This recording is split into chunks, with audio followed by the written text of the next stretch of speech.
Hi, I'm Kathy Holloway Hill. Have you ever had one of those headaches that just absolutely drove you crazy?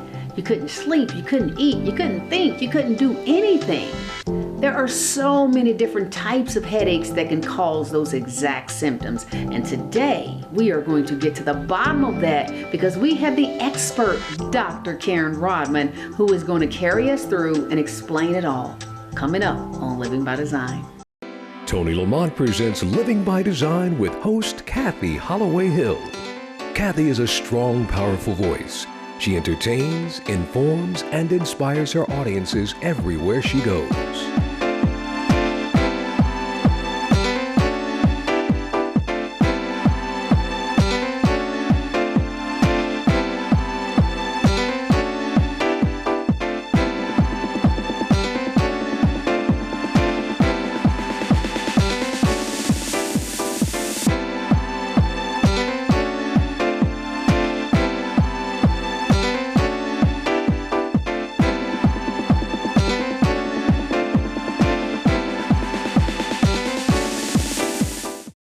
Welcome to Living by Design. I am so excited to have this show because it is going to help so many people. We are here with the beautiful, the brilliant Dr. Karen Rodman. Welcome to Living by Design.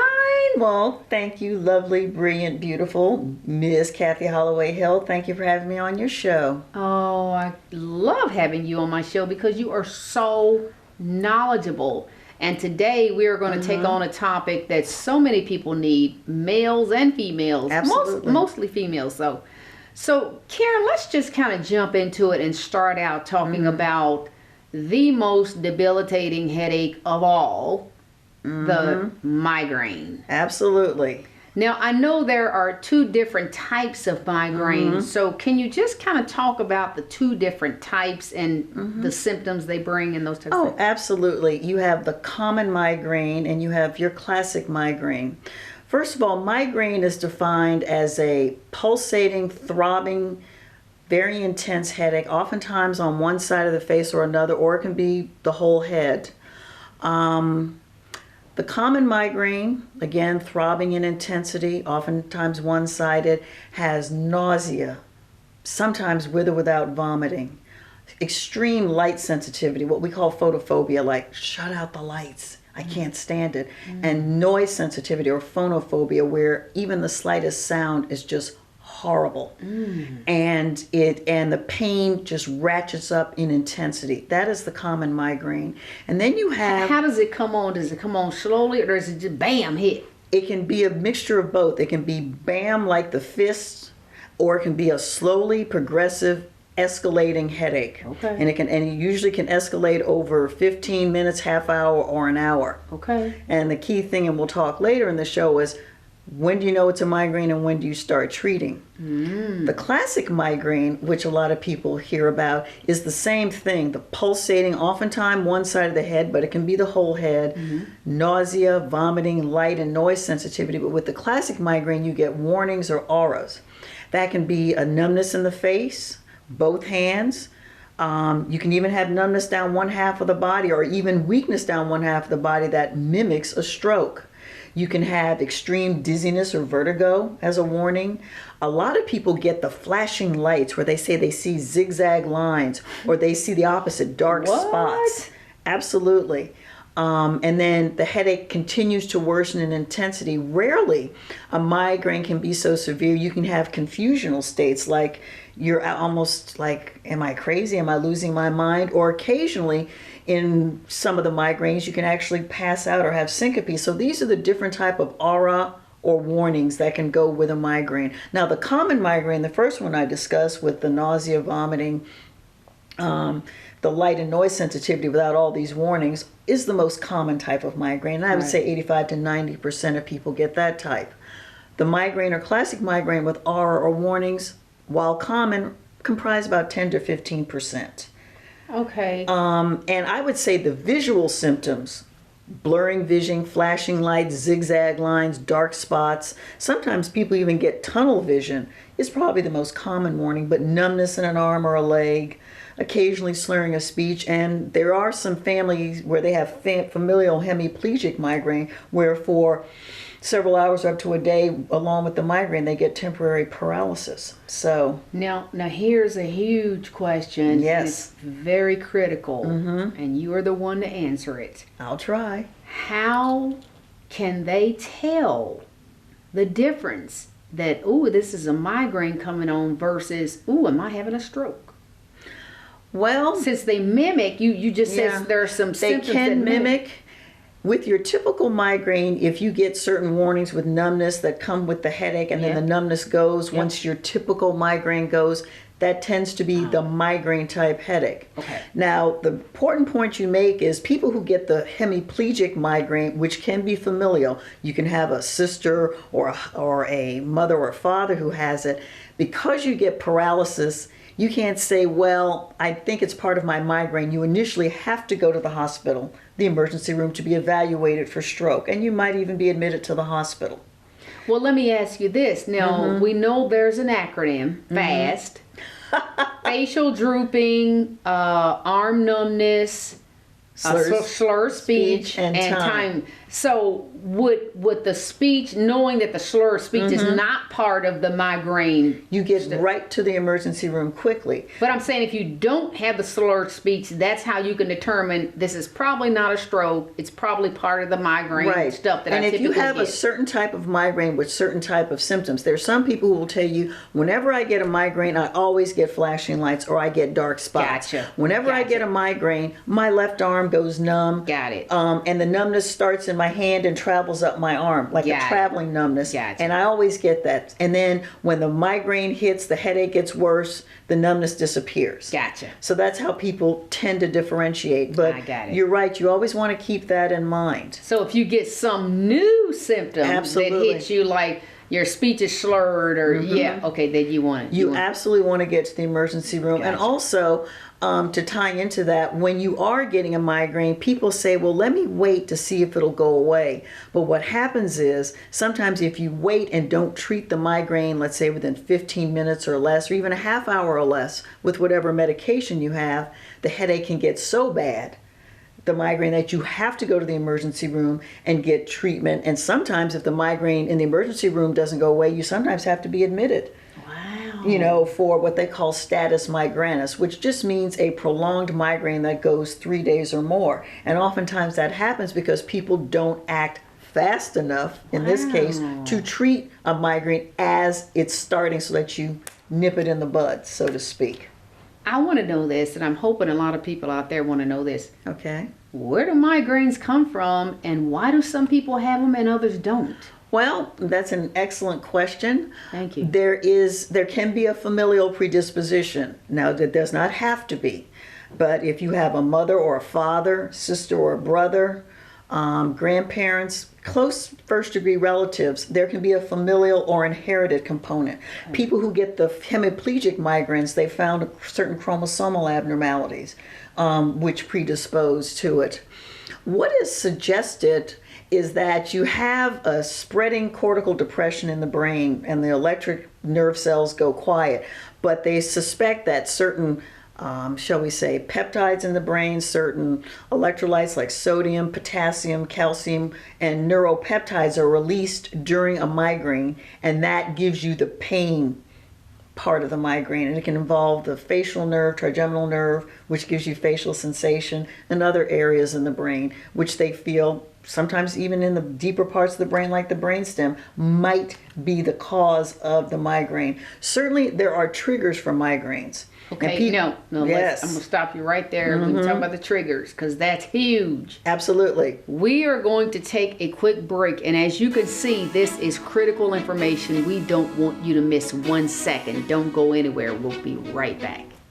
Kathy Holloway Hill, founder and CEO of C. Holloway Hill Enterprises, is committed to providing her clients with the highest level of excellence with a special emphasis on employee branding. The greatest asset organizations possess are their people, and C. Holloway Hill Enterprises teaches you how to maximize their potential, which leads to reduced turnover, improve morale, and increase profits. Their youth programs will transform our young people into future leaders. Their services can be customized to meet your specific needs needs, and the metrics speak for themselves. So, if you're ready to receive results-oriented services, then let's get growing with C. Holloway Hill Enterprises today. Visit their website at www.chollowayhill.com or call 502-387-7701. Welcome back. We have so much amazing knowledge that we are receiving today.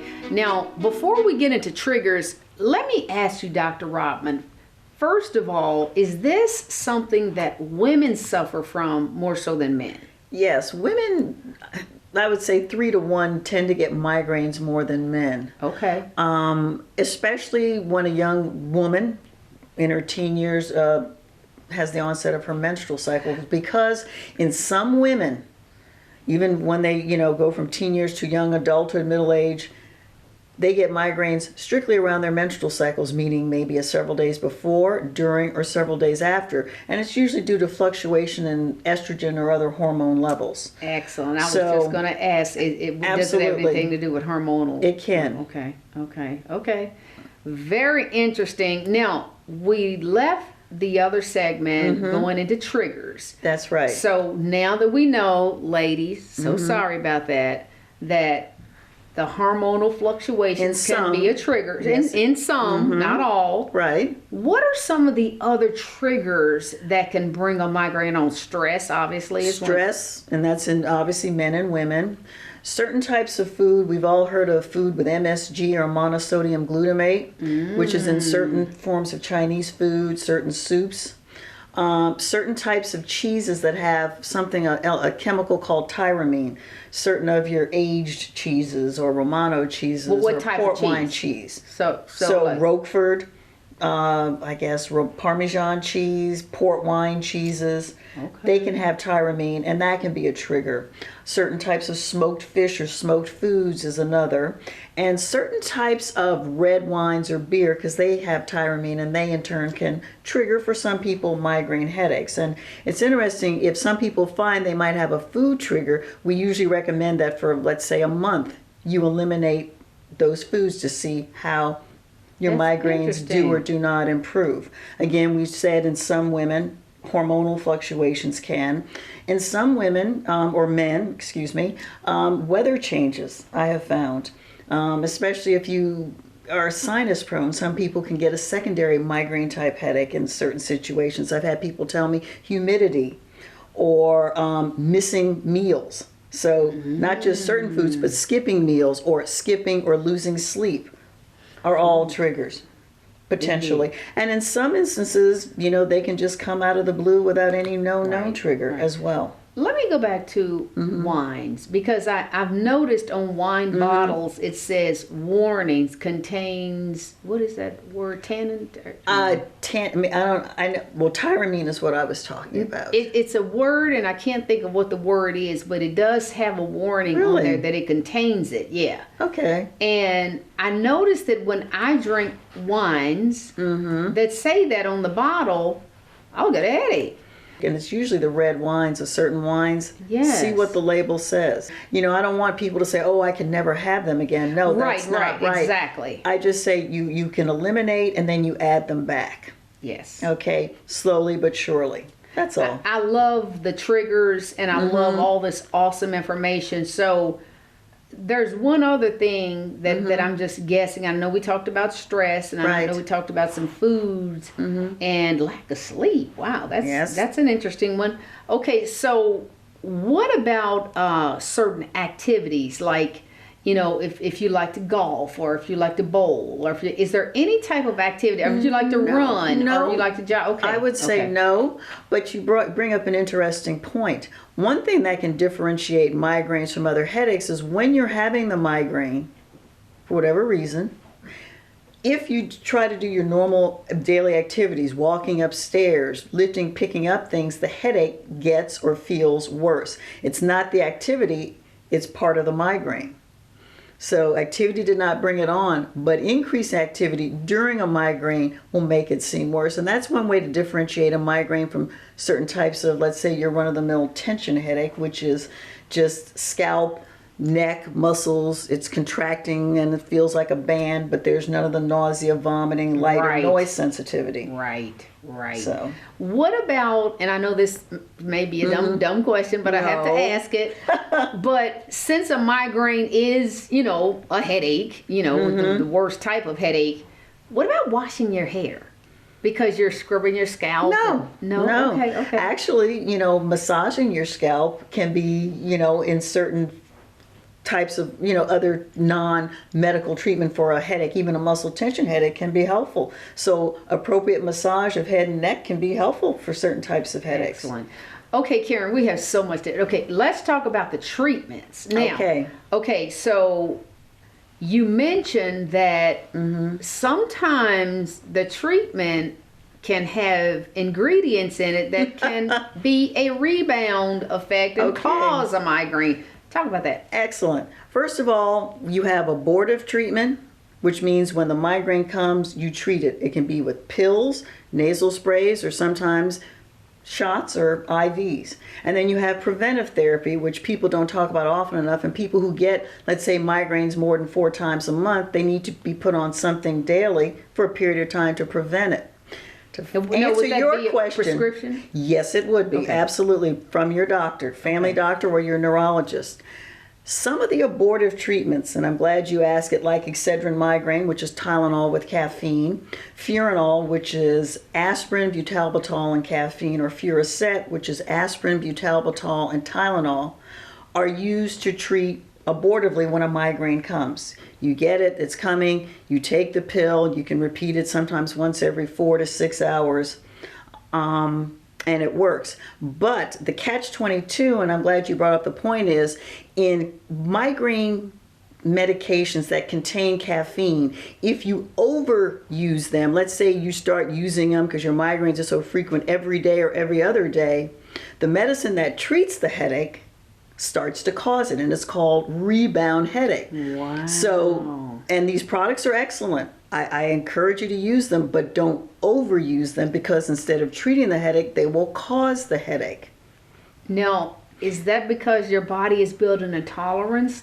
It's because I have to be honest. I have never known quite. I think it's how the caffeine maybe affects the vasoconstriction and the opening or vasodilation of the blood vessels in the brain. I think that's maybe where it comes from. And I'm not 100%. That makes perfect sense. But I do tell people caffeinated headache products are good and effective, but you should not be using them more than twice a week, because if you use them every day or more, even something like the Imitrex, which is not caffeine based, it'll start to cause the headache.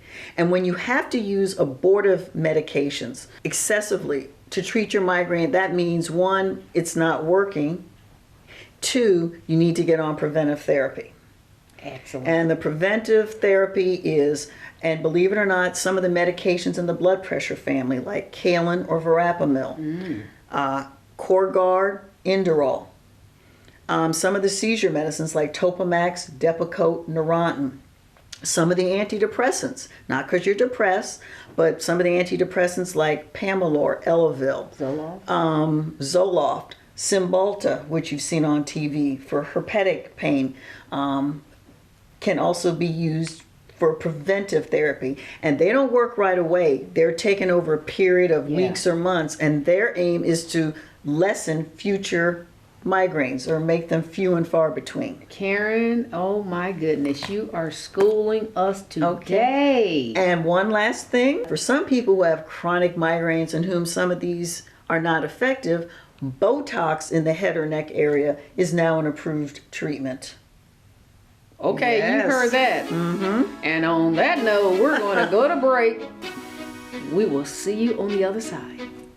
Kathy Holloway Hill, founder and CEO of C. Holloway Hill Enterprises, is committed to providing her clients with the highest level of excellence with a special emphasis on employee branding. The greatest asset organizations possess are their people, and C. Holloway Hill Enterprises teaches you how to maximize their potential, which leads to reduced turnover, improved morale, and increased profits. Their youth programs will transform our young people into future leaders. Their services can be customized to meet your specific needs needs, and the metrics speak for themselves. So, if you're ready to receive results-oriented services, then let's get growing with C. Holloway Hill Enterprises today. Visit their website at www.chollowayhill.com or call 502-387-7701. Welcome back. We are having a great conversation. Dr. Karen Rodman, before the break, we mentioned some of the treatments. Right. And you brought up some of the antidepressant treatments. Talk a little bit more about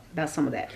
Some of the antidepressant medications, Elavil, which is also called amitriptyline, Pamelor, which is called nortriptyline, can be used, and they tend to be taken at night on a daily basis when your migraines are so frequent you need preventive therapy. Some of the other type of antidepressants which people have heard of, they've heard of Cymbalta, which can be used to treat diabetic neuropathy. They've heard that could treat a migraine? Yeah, it can prevent. It's preventive therapy. Got it. Cymbalta, Zoloft, sometimes Paxil, Prozac, even Effexor. These are all newer antidepressants which, if taken on a regular basis in some people, can actually prevent or lessen migraine headaches. And to go back to abortive therapy, I mentioned some of the caffeine-based products which are good, just don't overuse them. The more popular ones are the Imitrex and medicines in the Imitrex family like Relpex, Zomig, that sort of thing. Those are used, again, abortively, and they come primarily in pill form. A few come in nasal form, and Imitrex comes in shots that you can even give at home, and of course those are prescription drugs. I mention that because with abortive therapy, with the Imitrex and whatnot, and its analogs, the Zomigs, the Maxol, you've got to use them soon enough. If you know you're getting a migraine and it's building up within 15-20 minutes, use them as soon as possible, because they are more effective, and it's less likely that you'll have to go to the emergency room because, well, I can't get rid of this headache and it's that bad. And in the emergency room, they can give you IV medications for nausea. They can give you IV narcotic pain meds. They sometimes will even give you IV steroids because it's an anti-inflammatory. Or other potent medicines like dihydroergotamine, which is an IV caffeinated product for the severest type of migraine, which is just not responding to anything, which brings you to the emergency room. And by you saying that, especially with the antidepressant products that you mentioned, a lot of people can get anxiety from a migraine. Absolutely. So they can have a twofold purpose. Exactly. That's what I was mentioning. I mentioned that some of the blood pressure medications, namely Kaolin, which is verapamil, or Inderal, can also be used as migraine preventive therapy. They build up in the system and they can prevent or lessen migraines. And of course, they have the added benefit, if you have high blood pressure, it can treat that. Amen. The seizure medication Topamax and Depakote are used almost as much for seizures as they are for migraine prevention these days. I love it. I love it. Absolutely. How do you get tested? Is there a way to test to determine whether or not you're migraine prone? Yes, there is. First of all, the testing involves imaging of the brain. It involves, I'll say, first of all, the CAT scan of the brain, and then I'll mention another test. It's called a CAT scan angiography, or CTA, of the arteries in the brain, or a brain MRI, or an MRA, which is an MRI of the arteries in the brain, MR angiography, because you want to, one, make sure there's no brain tumor or mass, abscess. Two, you say, well, why do I need a CAT scan angiography of the arteries in the brain or an MR angiography of the arteries in the brain? Well, you want to make sure you don't have an aneurysm or an AVM, which you might have been born with, which can make some people... my sister died from one. Yes, I'm so sorry about that, which can make some people headache prone. The other reason you did do that is if you want to make sure, well, am I having a massive stroke or a bleed in my brain, which is giving me a massive, horrible migraine-like headache? And then last but not least, if you're having a severe headache in the setting of a fever, you want to do the spinal tap, which no one wants, or the lumbar puncture, because you want to make sure there's no meningitis. Now, once you've done, let's say, the MRI of the brain, MR angiography or MRA of the arteries in the brain, and they're clean, and if there was a fever and they did a spinal tap and there was no meningitis, then basically you can say, we know it's not X, Y, and Z, and if you keep having these type of headaches, diagnosis of exclusion plus what we know of the criteria we mentioned for common and classic migraines, you know that you're a migrainer. There is one other thing, and I'm glad you mentioned, for individuals who tend to be 65 and older, some people can get something they call a temporal arteritis, where they get a severe headache and pain behind one, usually not both, but one eye, where they can lose vision. And it's because they've inflamed the temporal artery, and it can cause vision loss. And there's a blood test called a SED rate, ESR, or sedimentation rate. And if in the setting of a severe headache, especially in older individuals, if that's very high, you could have an arteritis, which could lead to blindness in an eye, which needs to be treated usually with steroids. Now, here's a very important question. Please hear Yes. me when I say this, people, because this could save your life or the life of a loved one. Karen, you are a neurologist. You are vastly knowledgeable Oh, thank you. in this area. This is your area. This is your lane. You're in your lane. Please don't go to your family doctor and expect your family doctor to have this level of knowledge. Well, You've got to thank go you. to a neurologist to Yes, get you all do. of these types of answers. And one thing the imaging studies, and I'm glad you brought that up, can focus on, if you do, let's say, a CAT scan of your brain or an MRI of your brain, and you find your sinuses are inflamed or infected, that could be giving you obviously a sinus headache and a secondary migraine-like headache, which in turn you would want to treat aggressively with antibiotics and maybe antihistamines. And sometimes if the sinus problem doesn't go away, you need the ear, nose, and throat doctor to do surgery.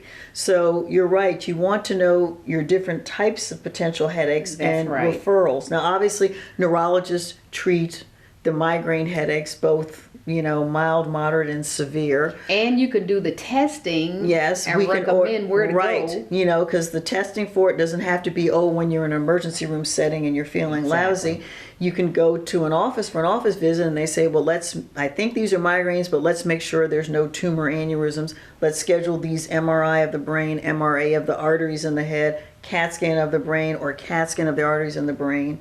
Let's check a SED rate lab test to make sure there's nothing else to worry about. And these can be done on an outpatient basis. Karen, I'm telling you, you have been, oh my goodness, I don't think that anyone could pay enough money to get the amount of information that you have provided in just this short period of time. I so appreciate I have to say thank you. Oh, and I want to thank you for having me on your show, and also stress that there are some neurologists who are pain specialists within the segment of neurology. So there are neurologists who run pain clinics, headache clinics. You have Diamond Headache Clinic and other headache clinics for people who have chronic headaches, migraine and otherwise, because some people have mixtures of migraine and muscle tension headaches. So sometimes you even get referred elsewhere. But thank you for that vote of confidence, but it's absolutely the truth, and I know I'm going to receive tons of questions that weren't answered, and because there's so much information we provided today,